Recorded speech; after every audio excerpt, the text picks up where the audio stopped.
20 strong chess players from 9 federations compete in St. Louis. USChessChamps.com presents the 3rd annual Winter Chess Classic.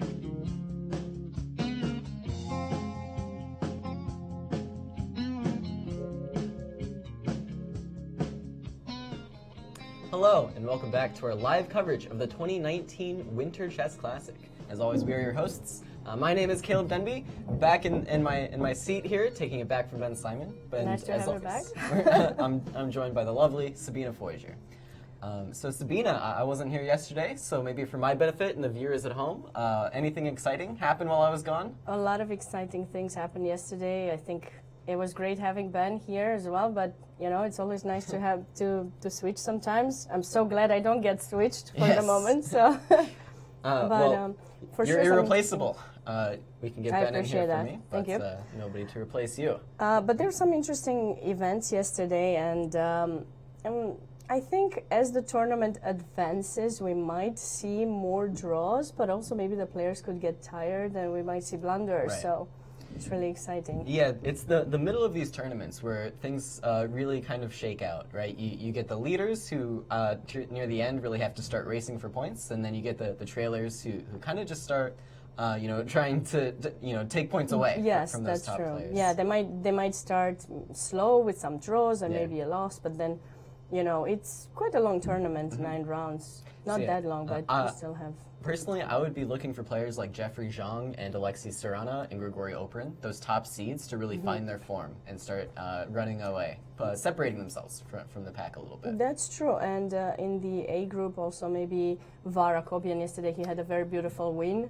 Good for Var. I know he's been struggling a bit in the first couple of rounds. He did, and he was very disappointed for his second round loss because he had a much better position, and then yesterday he joined us, and we went through his beautiful win. So a lot of players, you know, can do great in these events, Absolutely. Yeah. Well, why don't we see where we actually stand in the A group with our A standings?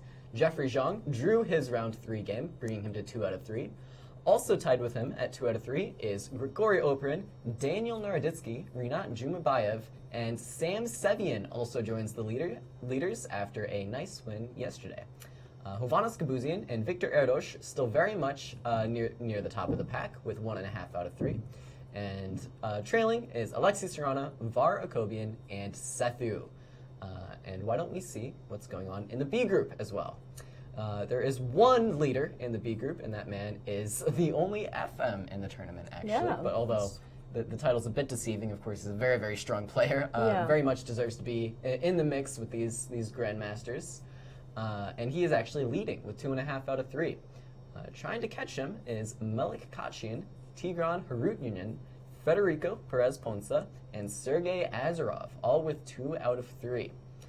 Justin Wang is having a pretty reasonable tournament. As one of the lowest rated, and especially one of the youngest, 1.5 out of 3 is not bad at all. Yeah, and he defended the position yesterday. I thought he probably won't be able to hold it, but he defended really well and saved a draw yesterday. So he's staying at 50% for the moment, and we'll see. Tenacious play from Justin. For sure, yeah.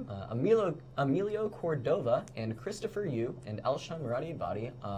Christopher, of course, one of the younger players as well. One of those top U14 players, along with Justin Wang. So those players are all on 1 out of 3. And Christopher Yu, despite 2 losses, actually had a very nice win against Emilio Cordova in round 2. Indeed. So be on the lookout for Christopher Yu to take some more full points away from these very strong grandmasters. And lastly, we have Sergei Ehrenberg rounding out the B group. Here we see the tournament hall with all the players hard at work. But why don't we take a look at the format of this tournament? We, of course, have 2 10-player round robins. That would be the A group and the B group that we just took a look at. The time control for the event is 90 minutes for the first 40 moves, at which point 30 minutes is tacked on for the remainder of the game, and there's, of course, a 30-second increment from move 1 of the game. There's also a draw rule in effect. There are no draw offers permitted before Black's 30th move. Of course, the game could still be drawn by repetition, but until Black makes his 30th move, the players cannot agree to a draw. Which makes this event more exciting for us as commentators and people watching. Ensure some decisive games, at least some good fighting draws, rather than the players getting to the board and leaving quite quickly. It prevents that somewhat. Why don't we take a look at the schedule for this tournament somehow? It's a brutal schedule, actually. 9 rounds with no rest days in between. Thankfully, just the 1 game per day. Each round starts at 1 p.m. except for that final day when they start a couple hours early to make room for playoffs. Our show will be going live at 3:30 p.m. each day, 2.5 hours after the start of the round. And on that last day, we will also be moving our show earlier to keep in time with the round. Well, we'd like to thank all of you guys out there on the internet for joining us on YouTube. Be sure to get involved on Twitter using the hashtag WinterChessClassic. And if you'd like to follow the games for yourself, you can do so at uschesschamps.com. Click on any game you want, see what the engine has to say. Don't just take it from us. Do some analysis yourself. But other than that, if you have any questions in the YouTube chat, we'd love to read those out, especially if you guys have any questions for the players when we get them in for an interview. We could always use some more interesting questions to ask them. Well, that would be great for sure. I feel like I'm just so repetitive every time asking them to walk us through the game. I changed it a little bit, so hopefully all right. I can become more creative. Absolutely. Well, let us. I think that's enough housekeeping. Why don't we take a look at some games and see the pairings in the A group? Sethu is playing against Victor Erdos, and that's a very interesting game that hopefully we'll get to take a look at soon. Varakobian is against Renat Jumabayev. Grigory Operin has already drawn his game against Alexei Serrano. This temporarily puts Grigory at the top of the leaderboard with 2.5 out of 4. Jeffrey Zhang is playing Daniel Naroditsky, and in our key matchup of the day, we have Sam Sevian squaring off against Hovhannes Kabuzian. Sam Sevian, one of the leaders coming into today, is looking to score a full point against Hovhannes and move into clear first. For sure, and we see him right now focusing. They reached move 27, and I believe he's really low on the clock, so that might be a tough next moves for Sam, I think. It's not such an easy position to play, but the position is kind of closed. So that's the good thing about it, that if you don't have too many tensions and don't need to calculate specific direct moves, it can help you make the moves a little bit faster, but still, I'm not so happy about the time. What do you think? The time deficit definitely going to be a huge factor here. I think this is a pretty complex position, actually. And so having to play moves quickly, you start to just rely on the natural moves. And if your opponent is good, which Hovhannes Kabuzian is definitely a strong player, they can start playing moves that make the natural moves not so good. They really you have to play some unnatural looking things sometimes. And that's very tough to do with 2 minutes. That is true, yeah. But also, like, it's the person who has more time is put in a difficult situation because it's not so easy to manage that extra time. Sometimes you feel like, okay, I have all this time, I can think a lot and try to make the best possible move, and my opponent will be, in a difficult situation, but then you might just waste a lot of time yourself trying to find the best move when, in fact, you could just make natural moves. So there's also the classic chess adage: think long, think wrong. So sometimes the time pressure can actually be I wouldn't say a benefit, but it can be relieving, right? It's like, okay, I have 2 minutes. I'll play the move that I think is best. That's true. Don't leave yourself room to overthink things. Yeah. But enough about the clock. What's going on the actual board here? Yeah. So we had looks like a very interesting position. For sure. I mean, we had a Benoni, and I'm not. I like the fact that White was able to keep the bishops on the board, but the position, and they got this c4 outpost. Right. I mean, this is a move that Black usually doesn't rush to make. They usually want c4 much more than they want to play b4 because they give up this outpost. But the problem for White here is that because of the way the pawns got traded, so there was a trade here in d5, and then White also captured in f5. That's how we have this pawn structure where White stayed with this somewhat of a weak pawn in d5. It would actually be great if White could get rid of it because we would have ideas with bishop d5, Yes. attacks, stuff like that. Yeah, a lot of ideas with sacrificing this pawn, and then d6 can be weak, the light squares are open, the bishop can play.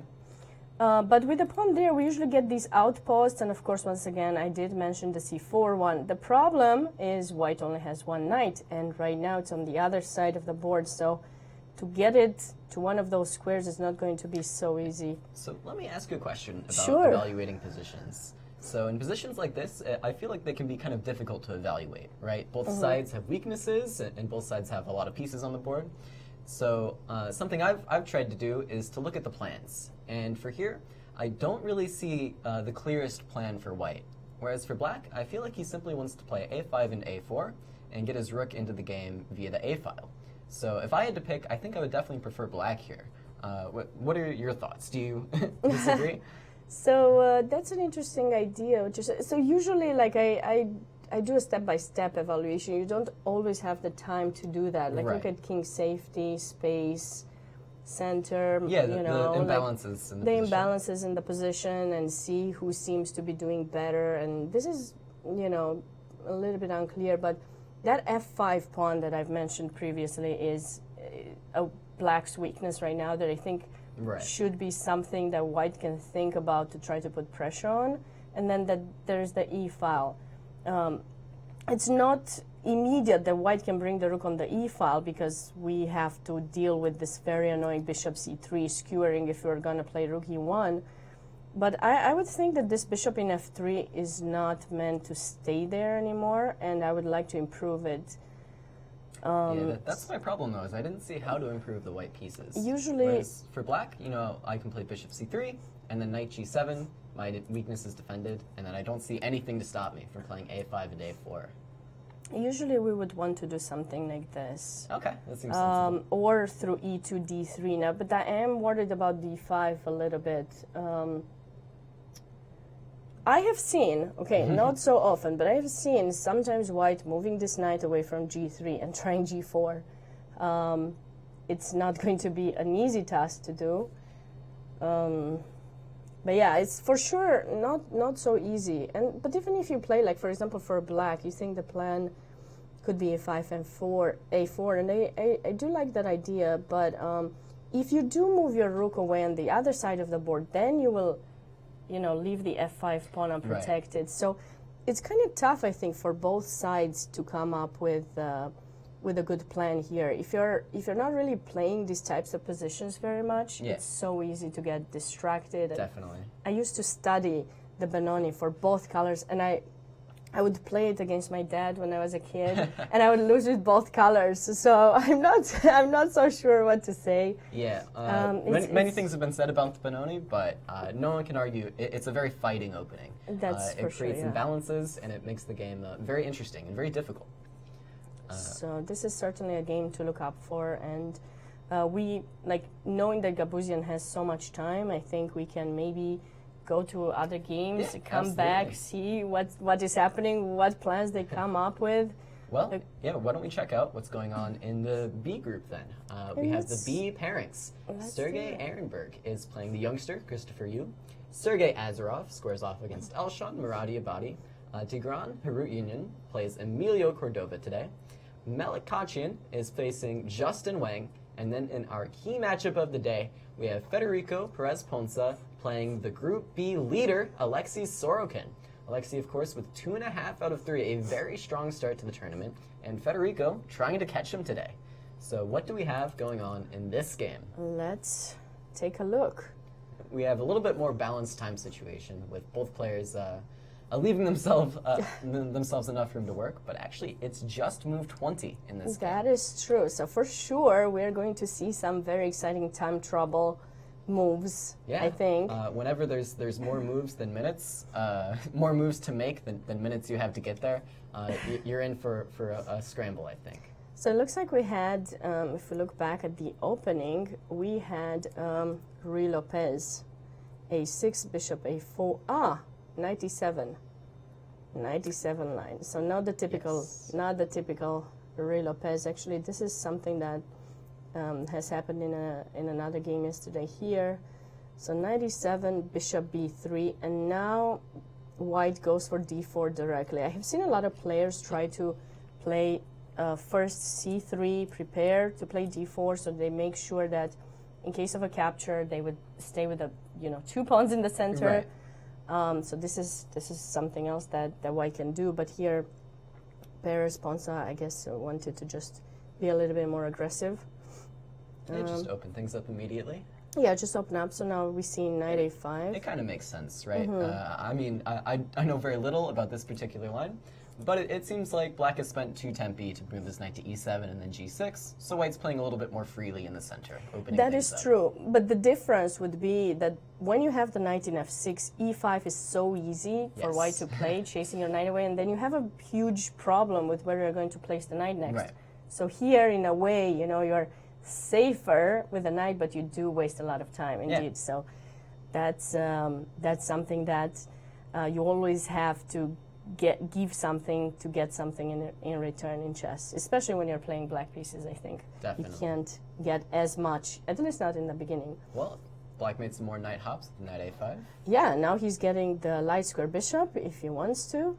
He didn't rush because now the bishop is kind of closed, and it's not like he can move it because this pawn would be hanging. So white seems like, they follow some very natural development paths. Now the knight comes to e5, just putting a little bit more pressure. And having the knight in e5, actually, I like it because you have ideas with knight g4 as soon as you push the pawn.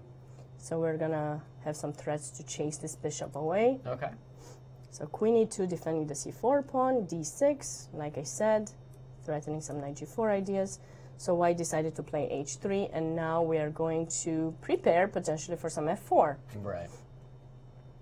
Finishing development. Yeah, I've always found these positions to be very, very difficult for the white player. You have to time f4 very, very carefully. That's It's true. a very weakening move. And while it does make a lot of threats, it also loosens your king's side pretty heavily. Indeed, yeah, like it's so tough, and in a lot of openings, it's not just in e4, in d4 openings also. Sometimes you're playing maybe some like King's like Indian even exchange King's Indian positions. or maybe Benoni's, Yeah. and you want to play f4, but then you're thinking a lot about your e4 pawn, or in some Yeah, very, very double-edged position, despite the closed kind of feel to it right now.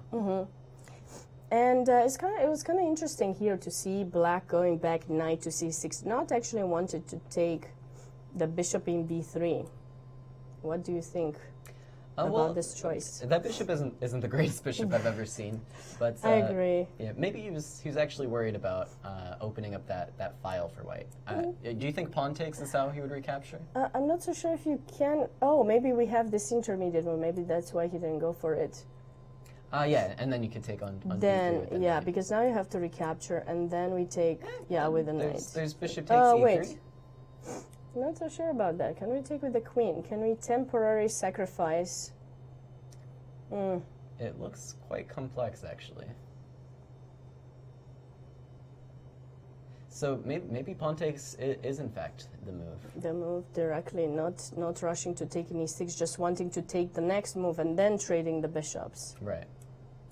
And then I guess But this white one- is going to have ideas of playing b4 eventually, but it's a little tough to see how you're actually going to achieve it. That's why I was thinking, why wouldn't black take in b3 if maybe there's some tactical idea that we're missing? But I just feel that the knight could take. It's very interesting, this opening. I mean, both Italian and Ruy Lopez, I think, are very interesting because you see this bishop getting out, and then it's going to be chased away by this knight, Yes. knight a5, and then the bishop goes to c2, and it stays stuck because usually there are 2 pawns here, and then you're wondering, what am I going to do with this bishop? But oftentimes you get to trade the bishop in e5 and then push the pawn forward. Yes. And it comes the into bishop on play, c2, so- suddenly looking at h7, and you're feeling a little bit better about life. That's the thing. So it's never so clear. Like, should you take it soon? Should you let it there? I unless I'm missing something, I would probably just go for that bishop. But let's see how white continued here. So just So yeah, knight c6 does force black to make a decision with his knight as well, or white to make a decision, the knight on d4. Indeed, yeah. And he also didn't want to take. I mean, probably he was thinking, I'm not so sure I want to open the F file. Yeah, you open the F file, and then I definitely don't think you want to take on c5, because yeah, it gives up this very key d4 square, and knight d4 would be devastating. For sure, and the knights are ready for that. Yes. The knight comes, and then the other knight can come to support it, and then in that case, you really will die with that bishop, as you're saying. Definitely. Even if you get it to c2, we will play e5 afterwards, and the bishop will be completely restricted. So yeah, we saw knight c2 instead. So knight c2. A bit more sensible. In case black would be the one trading, probably we would recapture with the knight. Well, even pawn takes is sometimes reasonable in these positions, right? Just to clamp down on this d4 square as well as the f4 square. usually yes, but I wouldn't do it when that file is open and you'd have two double pawns. I'll do it when you're still having a pawn d3. I feel that that's a little bit too much. But queen takes or knight takes. Yeah, would both be either totally, one of those totally should fine. be fine. Yeah, because we know like even knight d4 is going to be played. We should not care as much if we lose that bishop, since since black didn't want to take it in the first place. Yeah, if you didn't play knight a5 takes b3, why would you play knight d4 takes b3? Yeah, Wasting that's kind true. of a tempo in process. All right, so let's catch up to the main position here. I mean the current position of the game. So white is finishing development. So finally, they're going for the knight in c6. It's very interesting approach. But this pawn structure is not as bad for black as some might think, because the pawns are linked, and sometimes you get to play c5, and you have a pretty nice chain of pawns controlling a lot of the center. Yeah, you see the structure in a lot of positions, right? Obviously, in the Scotch, sometimes black just plays d5 immediately, and the c6 pawn can kind of transfer itself onto the d5 square. But this structure actually controls a lot of central squares. Yeah, and I think, So yeah, So b4 from white was actually achieved. This knight on c2 is actually quite a nice piece. yeah, it controls d4. So now black stays with a knight that's not really on the right path yet to come back to d4, which is the outpost where they would love to go. Right. Eventually, they could get it there, but it will take a little bit of time. So black finds themselves in a situation they have to trade the bishops.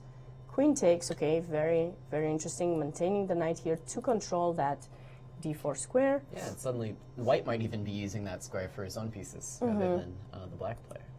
And black went for c5, hoping for this trade so that they would get their knight into play. But, of course, you know, we are not going to undouble black's pawns. We're going to play a3. Simply a3. And then I think some more moves would probably... Yes, so let me refresh my position here. So a5 was played. Wow, that's very committal. Because now, of course, this allows the push from white b5, and we really don't have a way to challenge this pawn except by playing c6, which would really weaken our d6 control, as well as even the b6 square would become weak, making this pawn pass. I'm not quite sure if that was right to be played by black. I mean, you don't want to keep this knight in d7 forever, but if you block the position... This is like, I guess, the Nimzo style of doing things, right? You trade off your dark squared bishop, and then you put all your pawns on dark squares, and then you attack the light squared pawns. That is true, but in those cases, you attack the king. Here, yes. Well, here he's attacking a c4 pawn, right? You can imagine knight b6, and this is how all right. white is getting, or black is getting some play. It looks a little artificial to me. I agree. I mean, I'm not sure what the... Maybe e5 is a better square than b6, but... Yeah, the thing here compared to those pawn structures, I think is that those pawn structures are usually, right, like that, or maybe sometimes you have a pawn in c5, you kind of place them. So I meant knight e5 rather than knight b6. Okay, still. You're comparing it to the Nimzo Yeah, I'm stuff, comparing it to the Nimzo and just trying to think black sometimes can have some chances to attack the king side, right. Whereas here... Yeah, an e5 pawn gives you that f4 square access. True, and that's sometimes really annoying to get the knight coming to f4 and attacking g2. But right now, white has this e4 pawn. Technically, a little bit more space themselves on the king side. So we'll have to see how the game continues. But we have a few more moves here. So queen e2 protecting c4, all right, and now he's going knight g6. Okay, so he's still coming for the attacking ideas, trying to take advantage that these knights of whites are not really on the best possible path just yet. Notice white played this h3 move early on to try and, hint at playing f4 later and keeping control of g4, but now it's kind of working against him. Now his dark squares have become a bit weak. You can't really ever play g3 to defend this f4 square because h3, of course, is hanging in this position, and the light squares would just be decimated.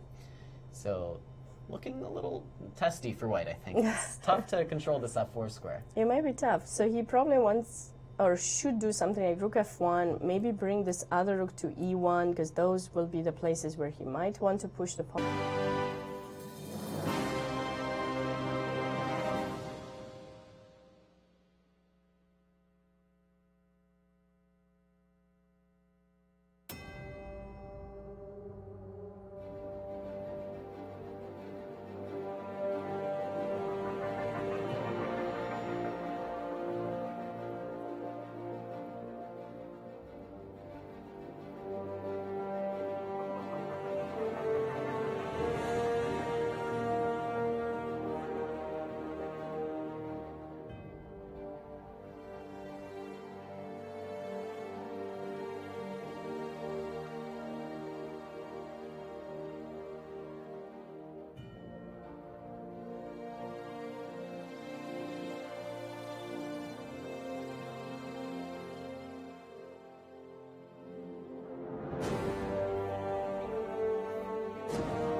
Welcome back. We had some brief technical problems there, but we're back in action, and there's actually a very interesting development in one of the games that we need to take a look at as soon as possible before the game ends. For sure. And that is in the game of Sethu, who is actually not having the best tournament, but in this position, he finds himself with more queens on the board.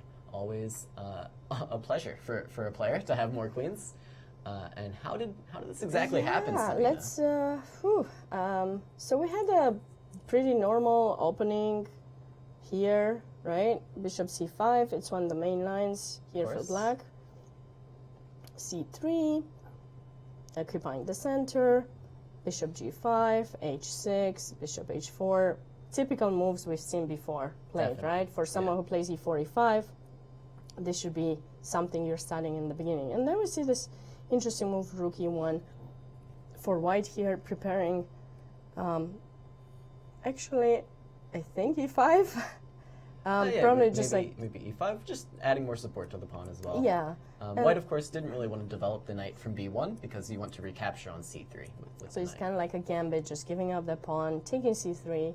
I'll develop my knight, and I'm going to take advantage of the fact that your bishop is actually on the other side of the board. Of course. Oftentimes you develop that bishop in e7 in some of the main lines if you want to play the main Ruy Lopez lines. Yes. But here...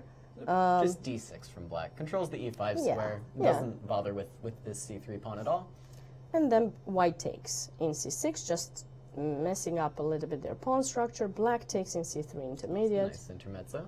Knight takes back, which is what white expected, and now in this position with white you have a pawn down, but you have to try to find some ways to take advantage of this pin.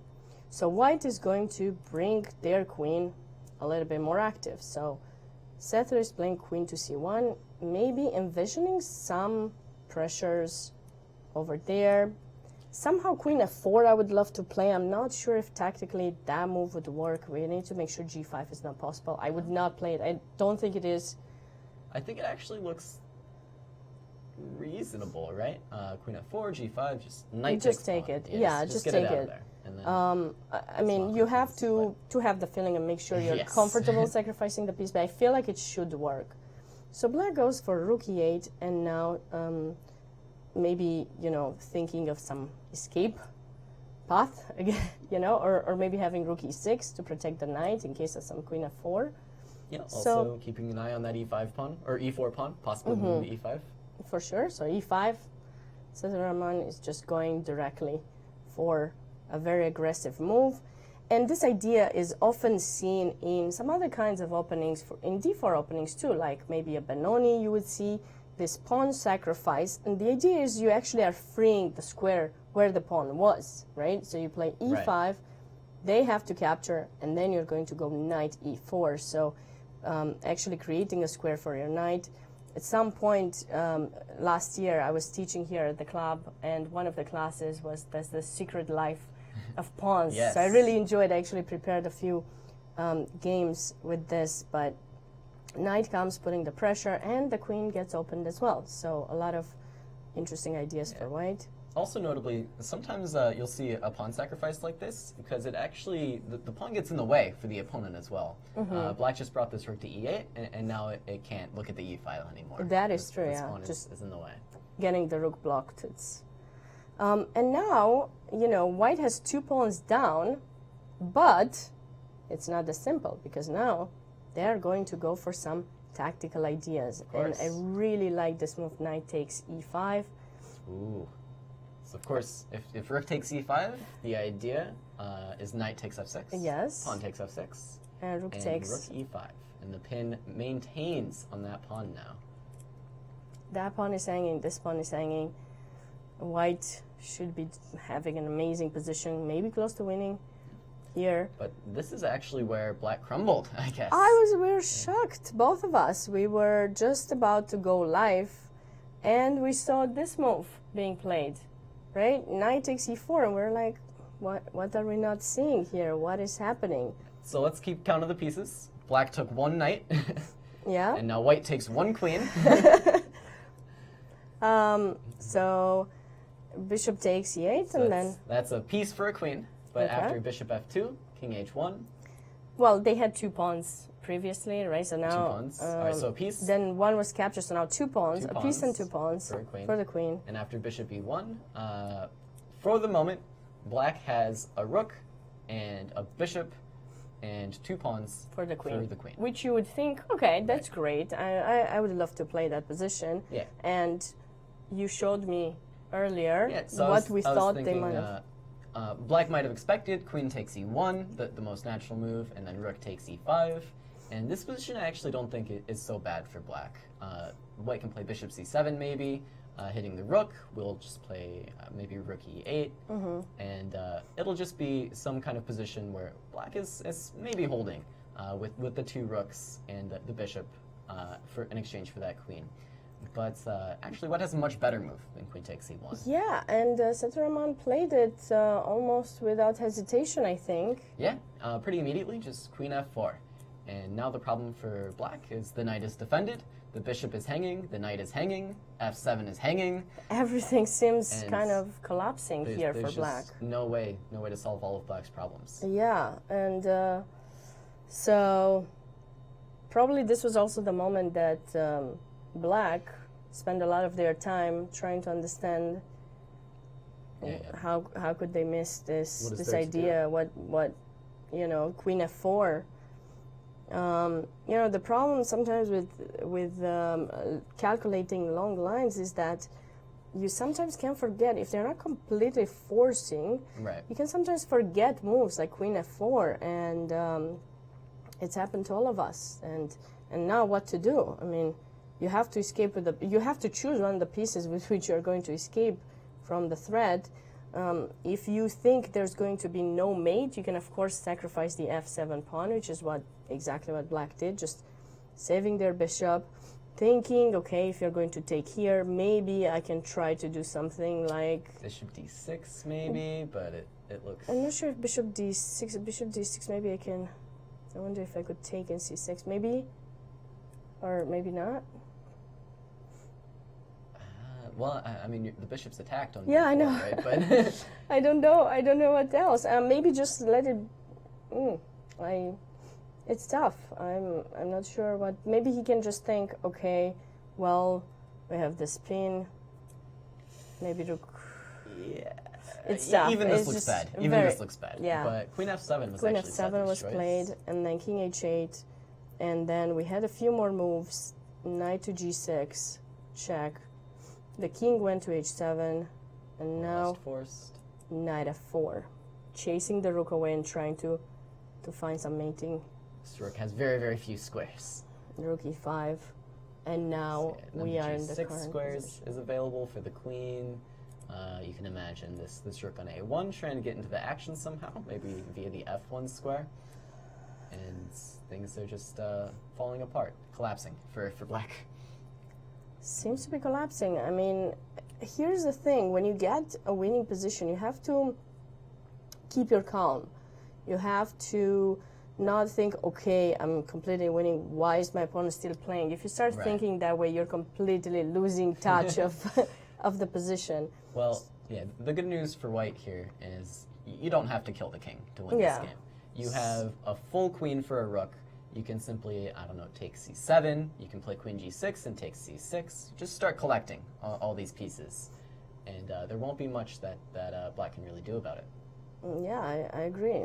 I feel like they should be able to just start collecting the pieces. He might just give a few checks and kind of decide which ones to collect. Because c6, of course, is also an option. If queen g6 check, then maybe we can take that c6 pawn instead of the c7 pawn. You have to think, if you're not too worried about some kind of ideas. I'm trying to think for ideas for black, like so I not to give up. We see queen g6 and king g8 are actually on the board. All right. And Sethu does, in fact, capture the c6 pawn. All right. Did he just do that? Yes, he did. All right. So we have, this is the current position, and very, very interesting. And I believe black made a move. Knight f2 check. Yes. Knight to f2 check. So now king g1 we should see on the board. I suppose maybe bishop c5 is black's idea, but I don't know if you can really get away with that. Bishop c5, I think, can you just play queen takes rook? I'm thinking.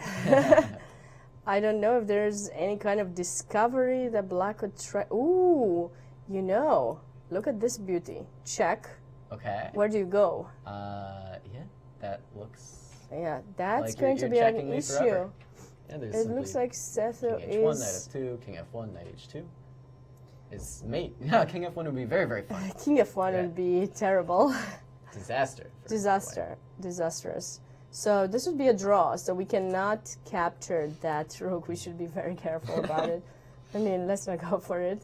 I wonder why he's thinking, because his next move is really forced, king g1. I mean, did he play it, or...? Oh yeah, king g1 is on the board, and it's now actually... Bishop c5 was actually played, so what are we going to... We have to solve this problem Let's solve it. Let's try to solve it, because...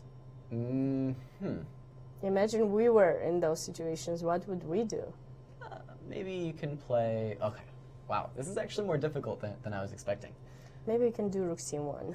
Yeah, rook c1, no, there's still just, it's double check, right? So knight h3 would well, still the be... idea was knight g4, because knight g4 was trying to take h2 mate. Knight h3, I can go king f1 is no mate, or checks, or anything. Yeah, you might run I wonder if this would work. Something with the bishop, though. But there's no squares for this light squared bishop, unfortunately. Oh, but I wonder, could we play, like, just push a pawn, like h3 might just give the king the h2 square. Yeah, but knight g4 still knight g4. Knight g4, king h1, knight f2. Now I go to h2. Oh, right. I think that's a bit better. It feels like there should be some simple solution to this for white. Black just doesn't have enough pieces, but there should be. We're not there, so we can try giving up more pieces here. I guess king h2, and you might take my knight, but now I might take your rook for real this time. I do not anticipate. I'm gonna take the rook. You should. I do not anticipate too many checks. Maybe like a few more.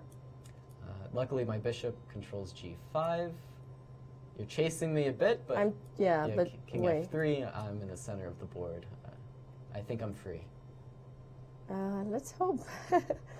I mean, definitely. It's not nothing from black. So you're gonna see Sethu take some time here. Make sure he figures it out. Yeah, but a queen to the good. This one should be well in hand for him. So where do you want to jump to next? What looks the most interesting? Shall we stay to the A group, or maybe we should go to the B group a little bit? Why don't we check out the B group? Because there's some mismatches, I think. Do this game of Melik Kachian versus Justin Wang, I think White is actually pressing in this endgame. We see the players there. White, of course, not up a pawn, but with this extra pawn for Black being on C6 compared to E5, it starts to feel like White does just have an extra pawn. And White's yeah, I going to agree. be And the knight should be better than the bishop, because the bishop is light square and it cannot attack all of these, all of our pawns. locked on the same color as the pawns. So the only person who can try to play for a win here is White. Now we need, the first thing, every time you see a position where that's close to a king and pawn endgame, I think you should always ask yourself, can I get into that king and pawn endgame? Yes. Now here, what do you think? Could we get, wait, actually it's White to move, so we cannot check it out, but we should not be able to get into the king and pawn endgame. Yeah, king and pawn endgame should be winning for White. Because you'll give this e5 pawn for the c6 pawn, and then we'll once just c6 enter. falls, b5 falls, and then a4 falls, and c4 falls, and then Everything will push, fall. and it's I mean, over. you could try. It has to be a little bit calculated to make sure that by the time you go grab all of those pawns on the queen side, that Black might, does not get the chance to, Definitely. capture these pawns, go with the g pawn. So you have to calculate a little bit, but it should be winning for White if you go into a king and pawn endgame. But now it's White's turn, and so maybe knight g5 keeps the e6 square under control. But then what's next for White? I guess is the question. I would think maybe knight g5 and then king c5, and I do want to get rid of these nasty pawns on the queen side. knight g5, I like it. I don't see a way to stop the entrance of this king. Yeah, it's also corralling this bishop a bit. It's difficult to put this bishop on a square where it can comfortably control c6. But yesterday, Justin Wang has saved a very difficult position, in my opinion. So maybe. Yeah, we actually see knight g5 on the board, I believe, from Kachian. Okay. And I guess the key question is can Black get away with bishop e6? I feel like that's the only try here that keeps so you're the bishop trying, active.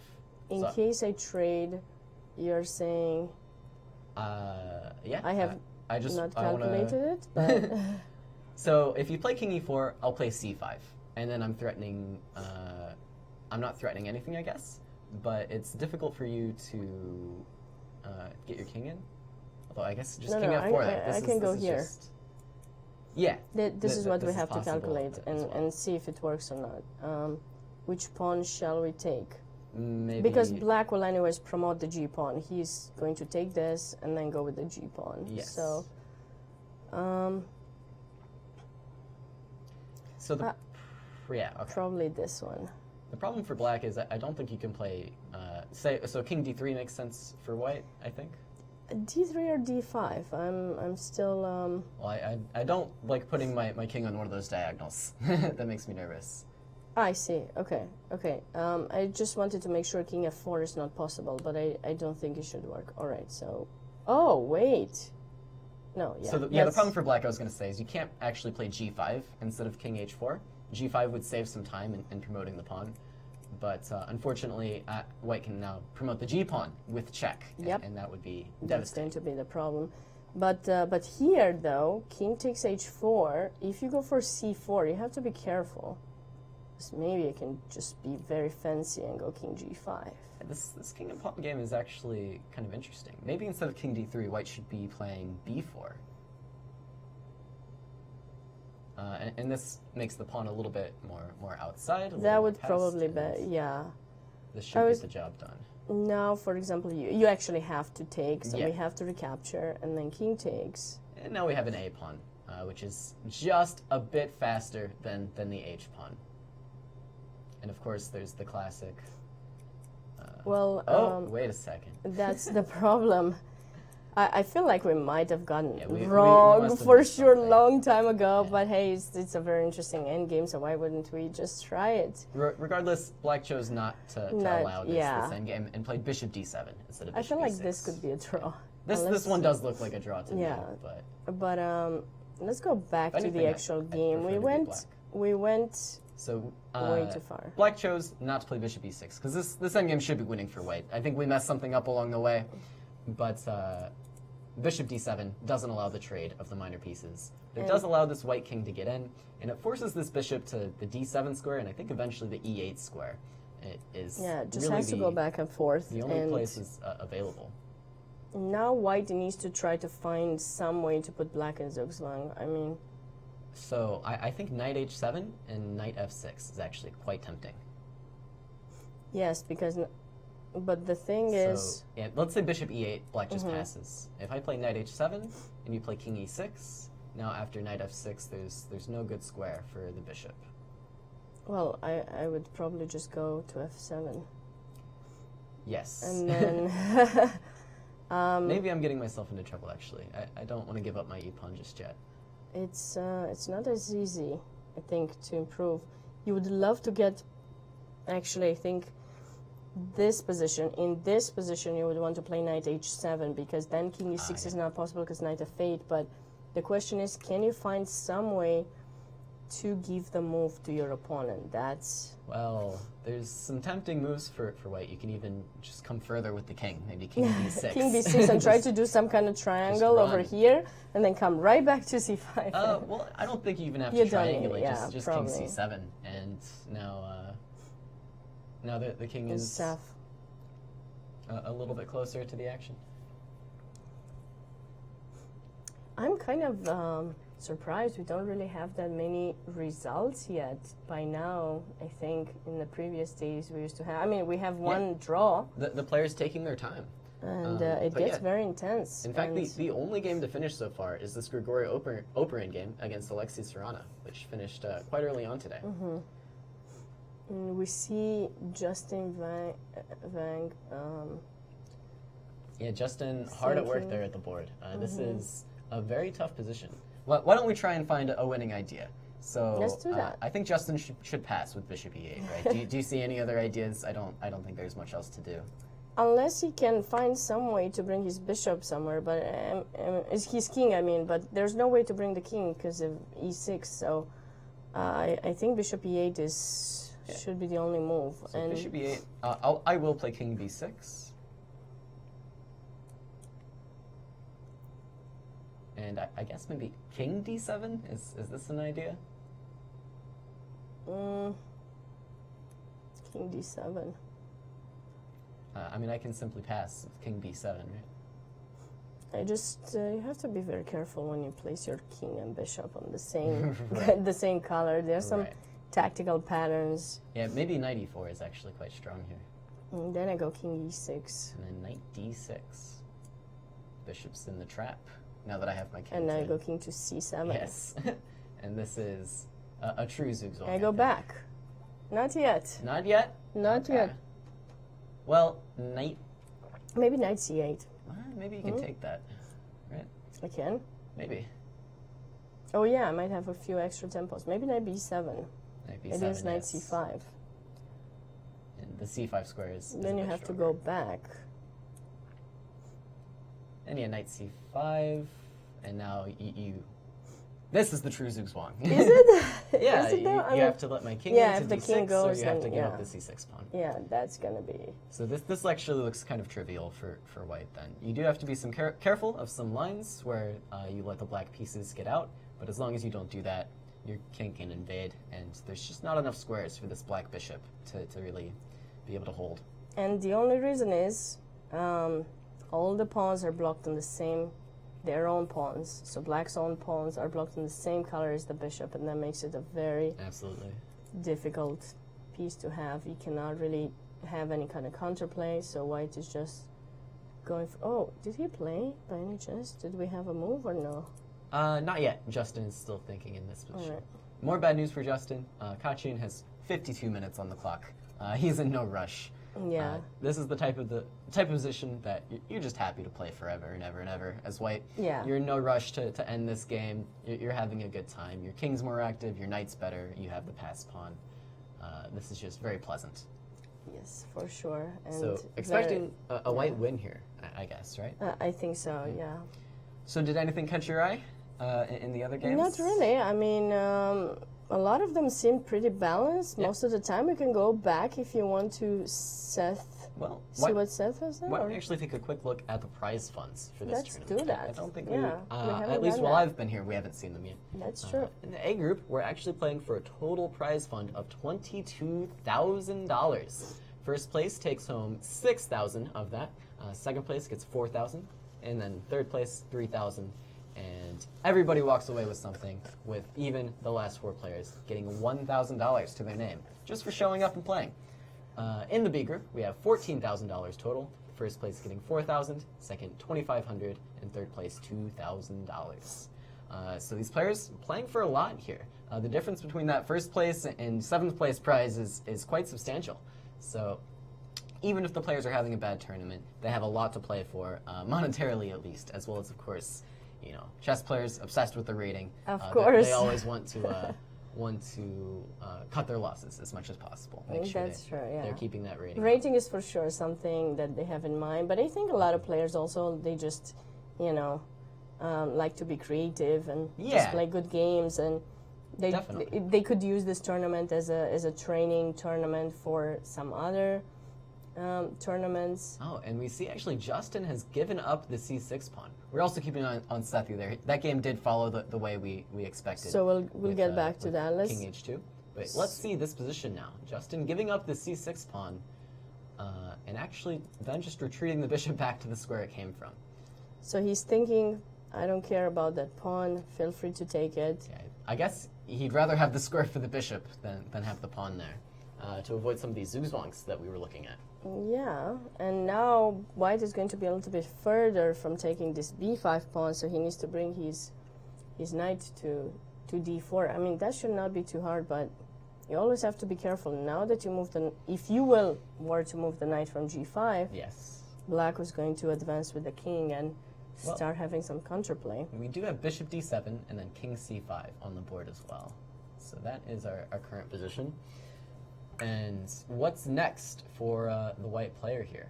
I guess black is going to have to pass with bishop e8 again.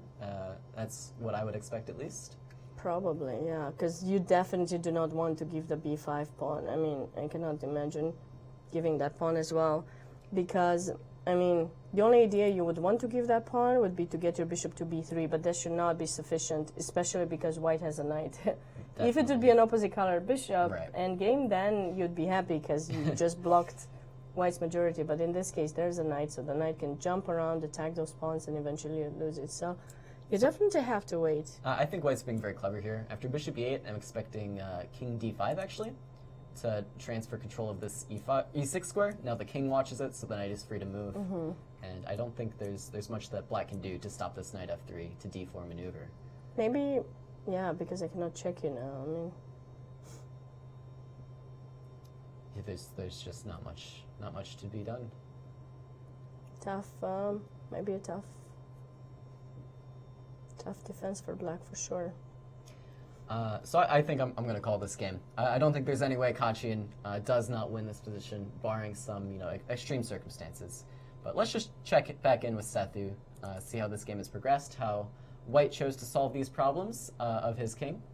And it was, in fact, this h3 and king h2 maneuver. So we were in this position last time.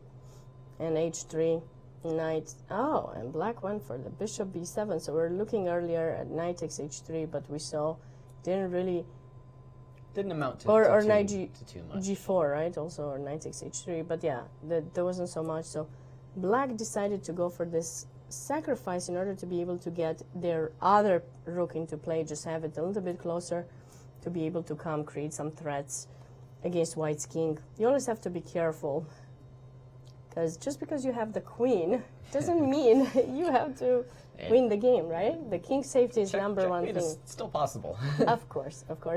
And there are still some very annoying pieces over here that you have to, to consider. Tactical ideas, but I think after king h2, white's king should be pretty safe, or at least for a few moments until the bishop chases you around. Erdos, of course, chasing this king. We saw this in a game, I think, with Justin Wang much earlier, where he played rook f1 when the king was on f6, Yes, and then the yes, king moved yes, to the e file, and he played rook e1, Yeah. and then the king moved to the d file, and well, then he started Yeah. actually playing. Yeah, other I think things, but- maybe it might have been Christopher, you maybe. I think that was Christopher's game. Maybe That's the one he had yeah. white against Cordova. Yeah. Maybe that was the game, yeah. Just chasing everyone. Yes. So bishop d6, though, I don't think this is too much to worry about for white. And now queen b3 check, and queen c2 oopsie, so now... 94 94. must be played. Oh wow, rook e4 was on the board. Oh, okay, giving up the knight in exchange for the other knight, perhaps. Well, the thing is... What if I play g3? Yeah, I believe that move actually was played. Both of the Yeah. players are in time trouble right now, are pretty low on the clock, so they have to move a little bit faster. And they were kind of, you know, around move 20 when we last stopped looking Right. at this game, and now... Still 9 moves to play before they get that extra half hour added on. And so we have more moves. Bishop takes f4, g takes f4, and knight d3, all on the board. And somehow, black, I think, has ended up with more pieces than he should have. Yeah, Right? 'cause, White had a full queen for a rook, and now somewhere they in the have mix, rook and the black ended knight, up and with this knight. if you remember, the first day, I believe, we did commentary for round 1, Victor Erdos, maybe it was round 2, he was in a much worse position. We signed off saying that probably he would lose that position, Wait, and then... This was Var's game, maybe? No, No? Okay. Erdos, Victor. His game too, or maybe we're still looking at it, and it was an end game he was playing. He started the position having a pawn down, and then it was that game where there was a queen going to e4. I forgot exactly who was his opponent. If it was one, anyways, Yeah. So the point, he defended the very point well, is he right? defended really well, and then he went from having a pawn down to having a pawn up. Yes. So he's definitely, you know, not someone you should And don't want to count him out. count Regardless. out for sure. Although it is quite tough to not prefer white here. I mean, white should still be winning here, but I think it has black has gained some Yeah, compensation. he's got Not something. Too much. He's got something. We do have a result in Group B. Our key matchup of the day has actually ended. Okay. Federico Perez has actually drawn his game against Alexei Sorokin. Alexei moving to 3 out of 4 with this draw. Still in clear first, but that does leave the door open for Melikachian, for example, who is doing quite nicely in his game against Justin that we saw. Leaves the door open for him to perhaps catch the leader and go into the, or make it a tie for first place. Yes, indeed, and I was not expecting a draw in this position, although maybe it was they pretty balanced. Might have called it a bit early. Let's look a little bit at the last couple of few moves that were happening after we stopped looking at this game. I believe we had the game around here, and we saw we said black was going to do something like knight f4, and he actually did bring his knight to f4, and we were imagining some rook getting somewhere to g5. That would have been a great idea. Difficult to achieve, though. It's very difficult because, as you pass 3-5, maybe you have to think that there are no maybe forks or something. Yeah. Who knows? But queen g5 Makes a threat. now having some threats. So king h1, and I guess the sacrifice in h3 is not going to be enough in this position for black. So that's the reason why. It's tempting, but the white knights and also the white major pieces are very close to the king. Yeah, especially like I really like that these knights control, you know, g2 and h2. So Yes. unless you get really this rook to come on 6th rank, you're going to not be able to actually build up any kind of attack. So queen g6, f3. White is just opening up their queen, bringing indirectly a piece to defend their king.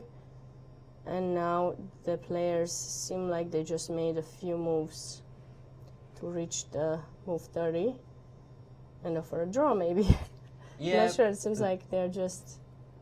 You know, neither player can really advance without giving something up, right? It's tough to find the way forward. I mean, white can play something like d6 eventually to try to shake loose these pawns in the center, but That's it seems slightly risky. in an endgame, this pawn could be weak. Yeah. But it's not so easy to think about how to trade the pieces. I mean, I would love to play g5, g4, but I go crazy sometimes. It is. So you should not take me up on that necessarily. A little terrifying.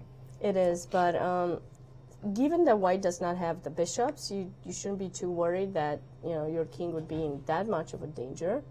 But I would probably do that if somehow this b6 wasn't possible, because I would always think, okay, maybe there's a way I could get my king on the other side of the board. Yeah, but unfortunately, there's no safe haven. So all in all, it's good to dream sometimes. A fair draw here from Federico and Alexei Sorokin. Neither player wanting to really go too crazy and start risking things. Of course, they're both having very reasonable tournaments. Federico was on 2 out of 3 going into today. Of course, Alexei having the best tournament in the B group with 2.5. So now he's going on to 3. Yeah, with this draw, they both advance further in the tournament and keep their scores nice and pretty. And we have have results. Melik Kachin has officially defeated Justin Wang, and that game. Actually, the G pawn ended up hanging. I was expecting the B pawn to fall. How did that happen? Well, it looks as though Black played G5. How did that happen so fast? All right, G5. Okay, so he tried something, but... Yeah, while we take a look at the end of this game, I believe we actually have Kachin in for an interview. Oh, okay. So I will step out of the studio and hopefully rejoin you after this interview. But, sounds great. Yeah, let's get him in just here. let me know if anyone has any kind of cool questions to ask him. Yes. We'll see. All right. So as we're waiting for Melik to come into the room for an interview, let us take a look at some other games. We had not looked at this game between Harutunian and Cordova. This seems like a good position for Black. Although White has this further away pass pawn, I think Black has some chances. But we have Melik here with us today, so hi Melik. Hello. Congratulations. Hello, Sabina. Nice game Thank you. today. Yeah, I tried. You tried? Tell us, how do you feel about being here and about the tournament so far? So far, so good. I'm actually a little bit surprised I'm playing so well.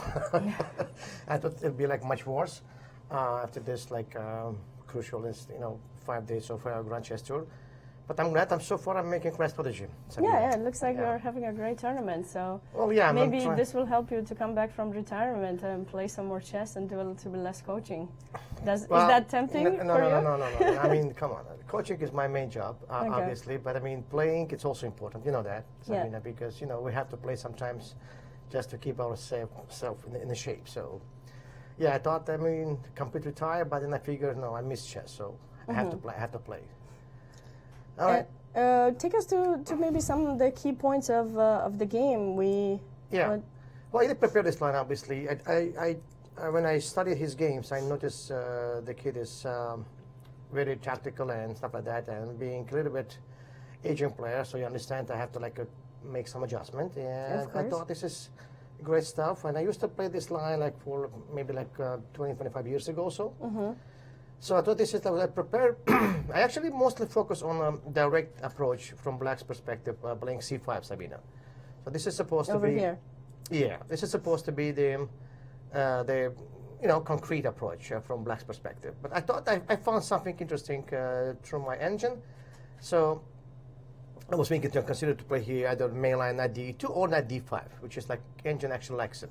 Knight d5. Yeah. Very interesting. Yeah, it's not a big deal, to be honest, but, as a surprising weapon, it is interesting to play. And especially if he wasn't prepared for it, since you haven't played it. Back to the game. So bishop d7 also quite normal, but bishop d7 allows me to play bishop f4. So now my bishop gets main diagonal. Basically, what's going on here, if you challenge me, let's say bishop d6, that pawn structure always better for white. You just shut down on d6 and play castle queenside, and then just enjoy your day, Yeah. So this is a tiny bit of a while, but I like those positions, I'll be like my good friend Jesse Craig keeps saying, massaging here. So, so Yeah, I mean, I was sort of expecting this, but the kid went for knight long e7. castle. Castle queen first, Yeah. yeah. Castle queen and knight e7, which is fine. h4, knight g6, this is all normal. Bishop g3. g3, h5 normal, f3. This is the first move which I thought a little bit inaccuracy, like bishop b4. So basically, my c3 knight doesn't do much anyway. Yeah, so you have to improve it anyways. Yeah, Absolutely. So by challenging my knight, I don't know. It's I just was helping you. exactly. But Yeah. what do you think would have been I better? thought c5, bishop Still, c5, black or- need to get back to bishop d6. So yeah. maybe prepare, like move this bishop. No, actually, right away, straight. So just Yeah. But then you'd probably still take and then Okay, try but to then play. your knight g6 actually justifies himself because he controls f4, e5 square, king c7. I still believe this is about equal. Maybe tiny better for me, but again, not a big deal. Okay. So this is somehow helping you to Yeah, I get could your... understand. I think black simply wanted to have more, like a more ambitious. And okay, but after this, after I initiated the first trade, I think this is Yes. very important for me to trade that knight. Because in such pawn structure, as we all understand, basically white has extra pawn, almost. Yes, because of those So double the pawns. strategy for white in such cases is just simplifying everything, right? Yeah, and eventually you're going to play something like this, but you're going to prepare. Yeah, Not that's immediately, what I did, but right? Yeah. Yeah. But this is still okay. It's still holdable, obviously. a3, yeah. The point of a3 move was in many lines of my calculation, a2 pawn was sort of troublemaker. So I thought I put my pawn on a3, and this is like known structure, right, Sabina? Yeah. When you play against 3 on 4, what you do, you put your pawns like a3, A3, a3, b2, c3, yeah. And Yeah. you did that in the game, and that Right, was right, great. right. And it turned Yeah. out amazing because he stayed with the light square bishop, so that was Right. great Well, for you. yeah, I mean, it's a classical game of Fischer. And, A lot of yeah, players a lot have of won games here. this kind of pawn structures. So yeah. a3, yeah, first challenge c5. Finally, he moved forward. Knight e2. But this is the thing. I believe bishop e6 fine. Yeah, rook d1, take, okay. And then I think this is too much. Yeah, b5 doesn't seem... I've seen a lot of people maybe keeping their pawns like this Absolutely. sometimes. But You're b5 absolutely seems so correct, much. Sabina. Yeah, because you coaching, you know those stuff. So I typically try. in such pawn structure, you always keep your b pawn on b6, unless if you see concrete like forward moving. Yeah.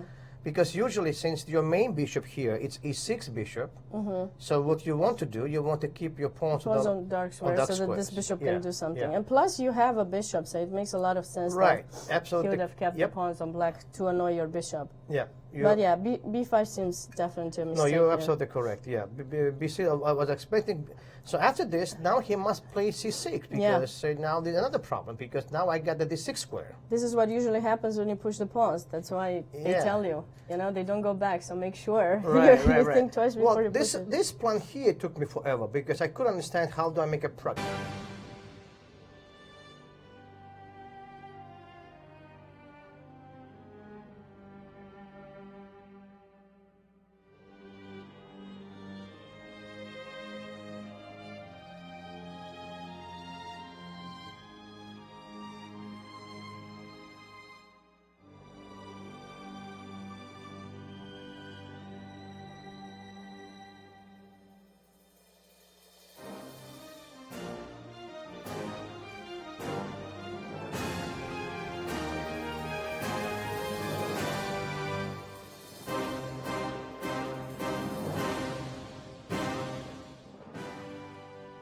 Hello everyone, we are back. We had some small technical difficulty, but we're back here with Grandmaster Melik Kachian, who has just won his game against the young, talented Justin Wang, and we were going over the game. He was just explaining to us how awesome it is to have majority on the king side and make sure your opponent's majority stays blocked there. Bring your king on the side where you have your majority. Yes, right. Yeah. And And I think this is basically from here, I already knew I have a chance to win. But main mistake still, Sabina. I thought this is still holdable. Like a5, what he did initially was right. Bishop d6, bishop d7. All those moves are okay. Bishop is f4, bishop h6. Yeah. What I think what black has to do here is just stay.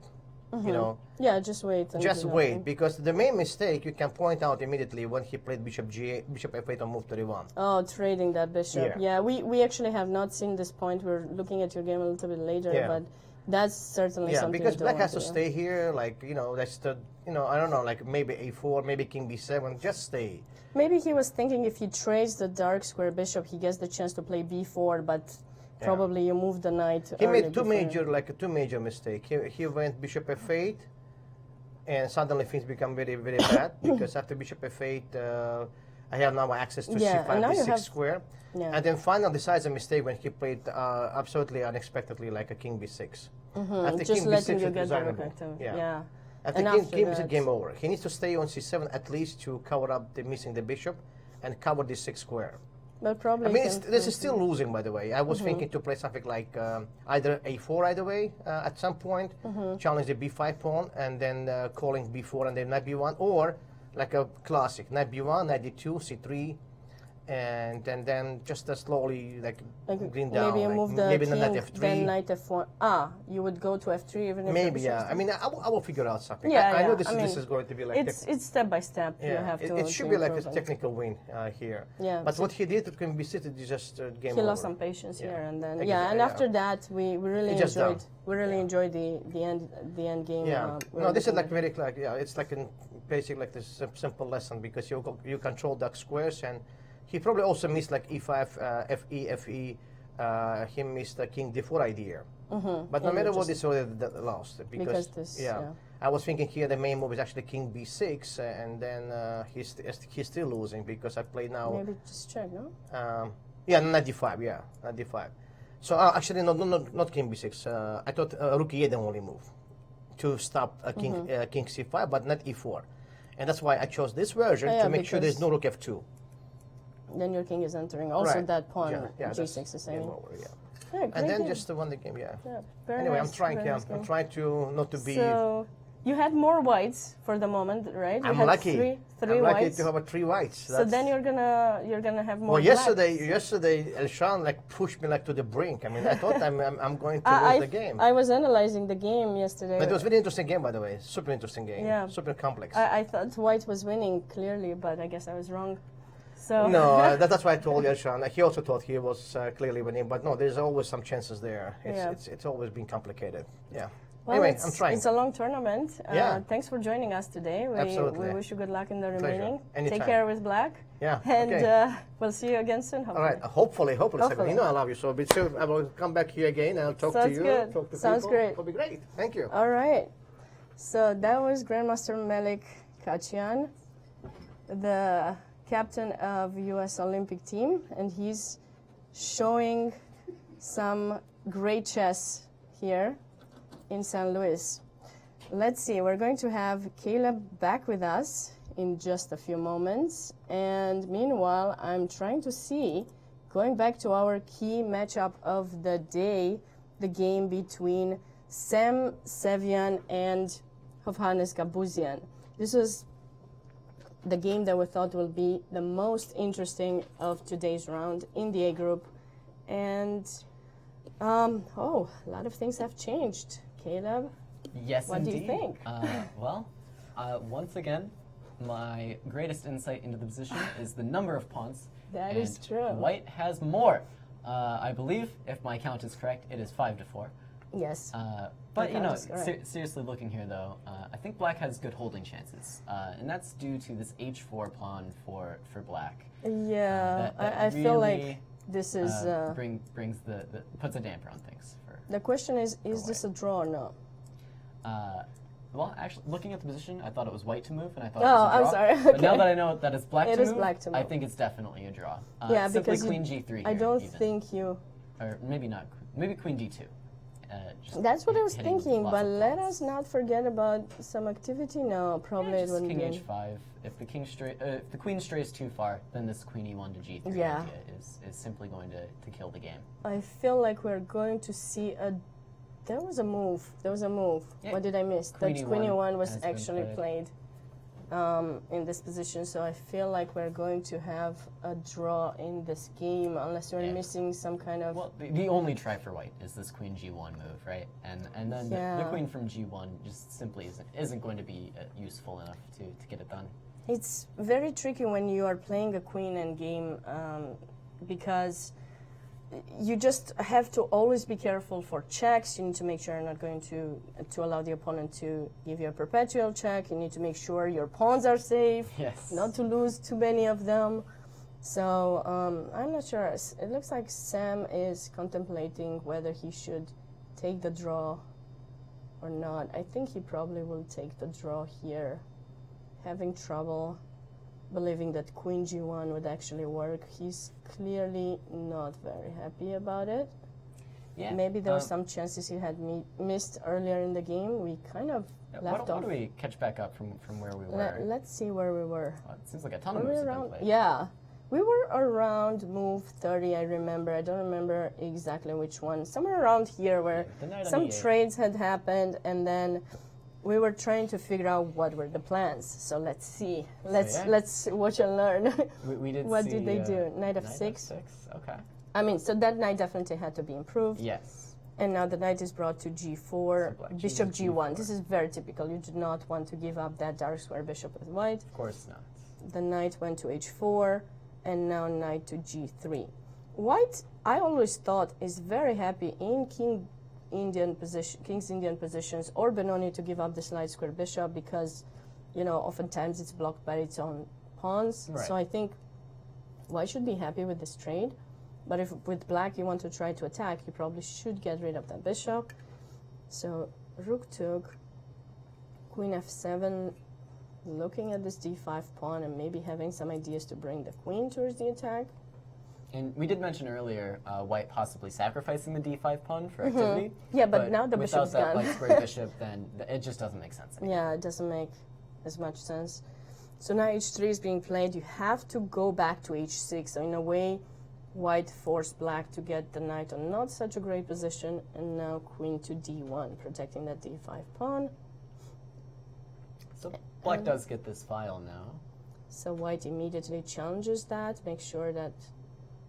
oh wow, queen g1 is played. And we actually have a queen trade from black. What? Okay, let's... Well, yeah, so let's catch up. Let's catch up. Let's catch up. We'll Let's see. So that was traded. Knight to c4. All right. So Sam did give up that pawn temporarily, and now we have bishop takes d4 because if you take with the queen, for example, that would be awesome. I think, or not. Would that be awesome? Well, I think white's just in time to catch this d pawn, and then the knight. good. And it looks as and though we actually have a result. Sethu has in fact defeated his opponent using that extra queen to take down Victor Erdos, and Victor just resigning. I think the big problem for black in that game was just his king was a bit weak. Yes, but so probably let's stick with this game for a moment. Let's stick with this game and see what happens. So knight to e5. Oh, this is beautiful. The pin and the other pin.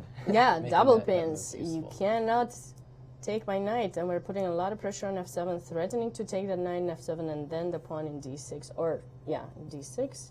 We're starting to see how we achieved our current position. Yeah, and now white did not rush to take that pawn in d6. He first improved the position of his king by playing king to h2 and now h4. And this was a very good idea that black has come up with, getting this queen, you know, this pawn to h4, and having the idea that in some endgame the queen could give a perpetual check, which we have seen could have happened. Absolutely. And now it's time. There are no more improvement moves for white in this position. If you're wanting to try something, you have to trade the knight and then capture the pawn in d6. And here, of course, you cannot trade the queens because this pawn is going to be very annoying. Okay. I believe. Yeah. I haven't double-checked it, but I believe so. I mean, is it? Yeah. So yeah, we're just in time to get into the e4 square, and then from there we can. I was gonna play king f3. Yeah, and then d3, and I'll distract your king, and take your f pawn. And this should be. Yeah. This should be okay. All right, so Sam went for queen d5 in this position, looking at that a5 pawn as well. Now king h6, trying to escape with the king from some check patterns, and now bringing the king. So black didn't want to stay and wait because white can just have this, you know, very good idea of bringing the king a little bit closer, and then we can consider trading the queens because our king in f2 would be much closer than that king in h6. So black sacrifices the d pawn to get this pattern that we just saw, queen e1 and queen g3. And then here was the surprise to me. They repeated the position. Didn't they repeat it 3 times? Am I having some? I think just twice. This is one. Oh yeah, because the king was in g1. To h1. All right. And then what We happened? have queen g1 from white. That was Queen played. takes g1. And then, yeah, this was the big surprise. This queen takes g1 from Hovhannes Kabuzian. And I suppose he's calculated this endgame, and he thinks that it's simply nothing for white. I need a moment. I don't trust it at all. I think white very, very well might be winning this game. I just don't understand. You could just play queen d2. Why would you go for an endgame? Like, why would you spend the time calculating this when you could just go for queen d2? What are we missing here? Is there any move that white can play? I don't. This is a very strange decision from Hovhannes Kabuzian. I think I this wonder if endgame g3 is possible. No, I should be a don't draw. think so. It should be, but yeah. We are running a bit short on time, so maybe we should take a quick run around all the boards, see what we are predicting for the end of the rounds here. I think this Jeffrey Zhang versus Naroditsky game has turned out to be quite interesting. That was another game that I wanted to look at. We didn't have that much time to look at that game. I think Jeffrey, for the moment, is up a pawn, and after rook c7, things are looking slightly awkward for the black pieces. I think Jeffrey might win this game, actually. Well, so, I mean, the good thing that's happening in this position is the fact that we have the rooks still on the board. That's something really good because if it would be just the bishop, if they were just the bishops, this probably would be a draw, and they might just shake hands on it. But here with the rooks on the board, you have to be very careful not to lose material. But I mean, you have to be concrete, of course. I mean, yes, g7 is a weakness that could be attacked. I think rook f4 was actually just played in this position. Rook f4, king g8 quite quickly, and this is one of those positions where the black king might actually run into some danger if he's not super careful. But I think black's idea might simply be just rook d7. Rook d7 I'm not sure. and hold. You know, just don't push anything.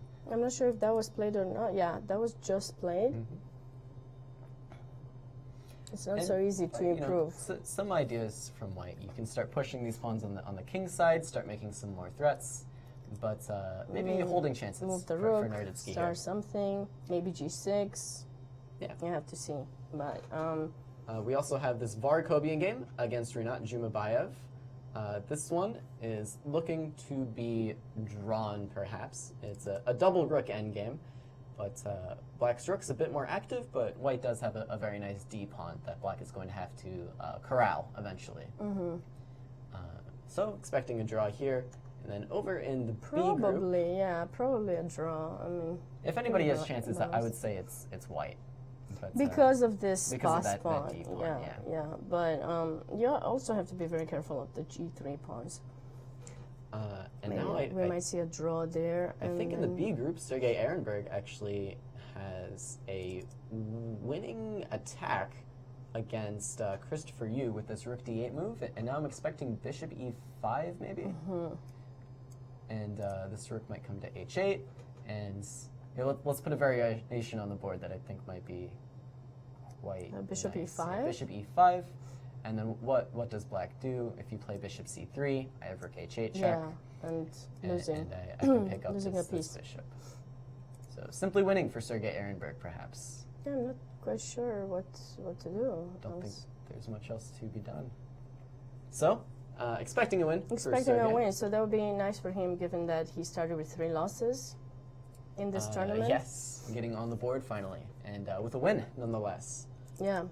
And we also have this game between Harut Union and yeah, that was the Tigran. game that I had started and looking Emilio.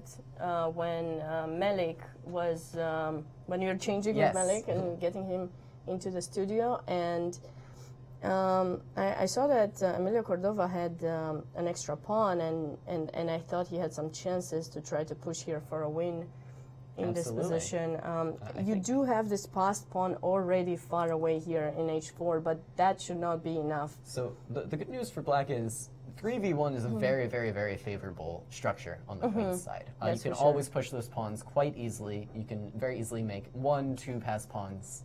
And this h-pawn, while it is pretty far advanced, I don't think it's going to be enough to counteract these very powerful pawns on the queen's side. Yeah. And It's not to mention as well the 46 minutes versus 2 minutes. Emilio, I think, is that's quite going to comfortable be in that's this going to be endgame. tough. So that was going to change a little bit our standings, because I believe Harutunian, he has 2 points, or Yeah, he was on 2 out of 3, one of 2 the out of leaders 3. coming into today. and then Emilio is like 1. second place. And yeah, Emilio is on 1 point. Yeah, so he will so be joining. He would be Union, 2 out of joining 4. if that were to happen, if you were to win this game. And I can predict a win in this position, I would say, if we're trying to make a prediction for the game. And then the last game we have in progress is it's, one that you've been keeping an eye on. I'm Yeah, sure. every time some changes were happening. Sergei Azarov squares off against Elshan Muradiabadi. And Elshan is holding in this position. I think, if anybody's to be preferred, you would rather be white here with the powerful and active rook and the active knights. But I think this one should be well in hand for Elshan. So knight c4 was just played. So here he's trying to go for the e5 pawn. But we also are looking at this e4 pawn. So now I can see Elshan took his head in his hands, is focusing. Okay, he's confident. He goes for knight takes Knight e4. takes e4, and we see some pawns getting liquidated. And, Yeah, so knight takes e4, and now I'm assuming we're going to see a capture in e5 or c7, one of those. But even if you end up losing both of those pawns, F2 is hanging as well. And the good news for Elshan here is that as the defender, the more pawns that get traded off the board, the closer to a draw. the yeah, position and actually let's becomes. just remind everyone that if somehow we get the chance to take all of white's pawns, we can always trade the rooks, sacrifice both our pieces, and just make a draw, right? Yes, 'Cause 2 knights two versus knights, a lone king. You Not just need enough to make sure the you get job rid done. of your own pawns too, Yes. just in case those pawns are not advanced enough. They're still mating chances if there's still some pawns on the board, but Some funny endgames. Well, with those predictions in mind, why don't we take a look at our standings for the let's A group? do that. We have Grigori Operin drawing his game today, bringing him his score to 2.5 out of 4. Sole first for the moment, but we're not expecting that to last for long. Jeffrey Zhang, also on 2 points, is pressing a little bit against Daniel Narditsky. Daniel might be able to hold that draw there, which would bring both Jeffrey and Daniel to 2.5. But if Jeffrey wins, he would be sole first. We also have Rinat Jumabayev with 2 points. He is playing Varakobian in a double rook endgame. We're expecting that game to maybe end in a draw, but if anybody's to be preferred, we think it's white. So that would because be of the Var pass pawn, against yeah. Rinat. And then we have Sam Sevian, who is in a king and pawn endgame, which looks to be drawn, but still slightly tricky. So Sam trying to trick Hovannes Gabuzian in that game and also bring his score to 3 points. Hovannes Gabuzian, of course, is defending against Sam Sevian. Victor Erdos lost his game today to Sethu. Alexei Serrana with the draw against Grigori Operin. And as we said, Var is playing Rinat Jumabayev in that double rook endgame, which still looks Yeah. interesting. So we only had 2 games finish in the A group, which is surprising by now, I think, Yeah, considering The you know, players hard they've at been work. playing for 4 hours, Yes. and a lot of games are still yet to be decided. So it's interesting. Let's check out the B group. Yeah, I think, Or- yeah, right? absolutely. Alexei Sorokin drew his game today, bringing him to 3 points out of 4. And Melik Kachin has caught Alexei Sorokin, winning today against Justin Wang in a very instructive and very beautiful, actually, endgame that he had prepared. With 3 out of 4, he is in joint first place. Federico Perez Ponce drew his game against Alexei Sorokin, still staying just a half point out of that leadership position. Tigran Harut Union is, of course, defending in his game. And we're expecting him to not be able to hold, actually, against Emilio Cordova. Yeah, that's going to be a very tough endgame, for sure. So rather unfortunate for him. Sergei Azarov is still playing Elshan Muradiabadi, but we're expecting that game to wrap up in a draw, bringing him to 2.5 on par with Federico. Justin Wang, unfortunately, lost to Melik. Emilio Cordova is pressing very, very hard against Root Union. We're expecting a win from him, bringing him to a 50% score once again. Christopher Yu is struggling against Sergei Ehrenberg, and Elshan, of course, holding his position against Sergei Azarov. And Sergei, we're expecting to defeat Christopher Yu, and I believe he just officially has, in fact, won that game up a piece. So very interesting results today on both sides. For sure. It was great watching some of the games today, although we haven't had decisive results, not too many yet, but and a lot of games are still playing. I wish we could do this a little bit longer, but these are our times for today. Yeah. I'm looking forward to tomorrow. So if you're watching at home, of course, you can still catch these games live for yourself at uschesschamps.com. We see Justin Wang there collecting his belongings, getting out of the tournament hall. Be sure to follow along on uschesschamps.com for yourself. The games to watch are definitely that Jeffrey Zhang game in the A group, as well as that Sam Sevian game. If either of those players manages to win, they go into Seoul first in the A group. Also in the B group, keep an eye on Var Akobian, in the A group, keep an eye on Var Akobian's game as well. He might find some chances against Rinat Shumabayev. It's possible. He really wants to come back after two tough losses, the first 2 rounds. Then he won yesterday, so he's certainly in fighting spirit. Getting the points rolling in. Yeah. Well, that's about it for our coverage here today. Thank you guys so much for joining us. As always, we will be live tomorrow at 3:30 p.m. Once again, Ben Simon will be filling in for me one last time, so be sure to catch that. Yeah. I'm sure it'll be a fantastic show. I just wanted also to thank everyone for working on this production with us. Of course.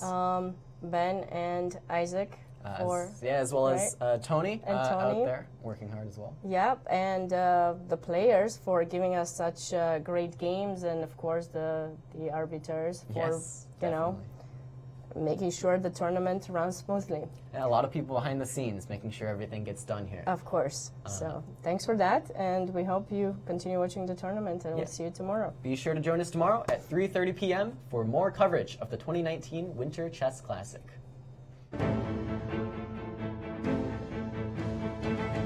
This has been a presentation of the St. Louis Chess Club.